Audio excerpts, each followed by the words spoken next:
Lahir di Surakarta, Jawa Tengah, 21 Juni 1961 dari pasangan Noto Miharjo dan Sujatmi Noto Miharjo.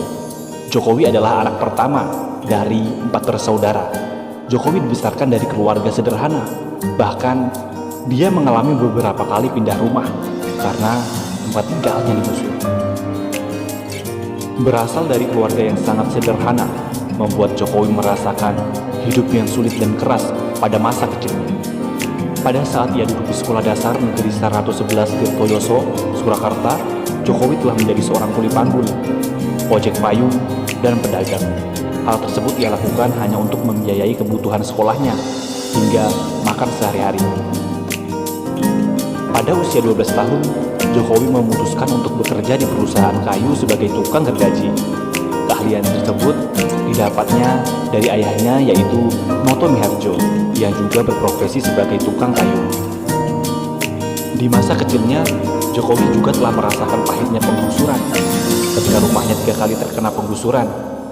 Setelah lulus sekolah dasar, ia masuk di SMP Negeri 1 Surakarta, kemudian melanjutkan sekolahnya di SMA Negeri 6 Surakarta. Pada masa kuliah, Jokowi akhirnya diterima di jurusan Kehutanan Universitas Gadjah Mada. Di sana ia belajar sangat giat mengenai kayu, teknologi pengolahannya, serta pemanfaatannya. Setelah menyelesaikan kuliahnya pada tahun 1985, Jokowi akhirnya menikahi pujaan hatinya, Iriana, pada tanggal 24 Desember 1986 di kota Solo, yang kemudian memberinya 3 orang anak bernama Gibran Rakabuming, Kaisang Pangarep, dan Kahiyang Ayu. Di tahun yang sama, Jokowi pun merantau ke Aceh untuk mencari pekerjaan. Di sana ia bekerja di salah satu BUMN, PT Kertas Kraf Aceh. Namun karena merasa tidak betah, akhirnya ia memilih mengundurkan diri dan mencoba untuk berbisnis kayu di Solo sembari menunggu kelahiran anak pertamanya. Sebelum memulai usahanya sendiri, Jokowi bekerja di perusahaan milik pamannya di CV Roda Jati Solo. Setelah banyak pengalaman yang ia dapat dari sana, Jokowi memberanikan diri untuk membuka usaha mebel kayu sendiri pada tahun 1988 dengan membuat badan usahanya sendiri yang bernama CV Rakabu, yang terinspirasi dari nama anak pertamanya, yaitu Gibran Rakabuming. Bisnis Jokowi di bawah naungan CV Rakabu mengalami pasang surut, bahkan hampir bangkrut. Namun pada tahun 1990, berkat pinjaman dana sebesar 30 juta rupiah dari ibunya, Jokowi kemudian mencoba bangkit kembali. Setelah bisnisnya mulai bangkit, Jokowi memulai perjalanannya untuk keliling Eropa, Amerika, dan Timur Tengah. Alhasil, Jokowi sukses menjadi pengusaha ekspor mebel. Terjun ke dunia politik. Pada saat Jokowi berkeliling Eropa untuk melakukan perjalanan bisnis mebelnya, ia pun mendapat inspirasi mengenai tata kota yang bersih serta rapi, yang akhirnya membuat Jokowi ingin menerapkannya di negara asalnya, yaitu Indonesia. Di tahun 2005, Jokowi mencalonkan diri menjadi calon wali kota Solo yang diusung oleh Partai Kebangkitan Bangsa dan PDI Perjuangan.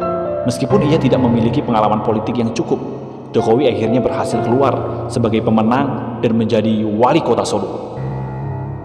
Kemenangan Jokowi sebagai wali kota Solo menjadi pijakan awal Jokowi menuju kursi Presiden Indonesia.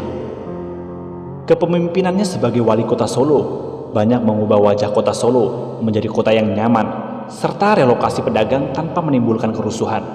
Jokowi juga dikenal sebagai pemimpin belusukan, yaitu sering berkeliling melihat langsung keadaan kotanya. Hasil kerja yang memuaskan membuat Jokowi berhasil menjadi wali kota Solo untuk kedua kalinya pada pilkada selanjutnya di tahun 2010. Dari situlah Jokowi kemudian mulai dikenal rakyat karena karakter yang sederhana serta prestasinya pada masa jabatannya menjadi wali kota Solo. Keberhasilannya memimpin kota Solo kemudian membuat mantan wakil presiden Indonesia Yusuf Kala memintanya untuk maju ke kursi gubernur. Sempat menolak, Jokowi kemudian akhirnya menerima dan bergabung dengan Partai PDI Perjuangan, pimpinan Megawati Soekarno Putri, bersama Partai Gerindra, pimpinan Prabowo Subianto. Jokowi akhirnya resmi mencalonkan diri sebagai Gubernur DKI Jakarta berpasangan dengan Basuki Cahayapurnama atau yang lebih dikenal sebagai Ahok. Akhirnya, Pilkada putaran kedua berhasil membuat Jokowi Ahok memenangkan kursi Gubernur DKI Jakarta pada tahun 2012. Di tengah masa pemerintahannya sebagai Gubernur DKI Jakarta, Jokowi kembali memberanikan diri maju sebagai calon presiden bersama Yusuf Kala sebagai wakil presiden pada tahun 2014. Yang akhirnya pada bulan Juli 2014, hasil perhitungan suara oleh KPU Indonesia menyatakan Jokowi Yusuf Kala sebagai pemenang pada pemilihan presiden tahun 2014 setelah mengeluarkan banyak kebijakan baru pasca menjadi Presiden Republik Indonesia. Banyak timbulnya pro dan kontra dari masyarakat. Namun terlepas dari banyaknya kontroversi mengenai kebijakan Presiden Joko Widodo, Jokowi merupakan sosok yang patut menjadi perhatian. Bagaimana tidak? Hanya dalam waktu kurang dari 10 tahun saja, ia berhasil mencapai puncak sebagai orang nomor 1 di Indonesia.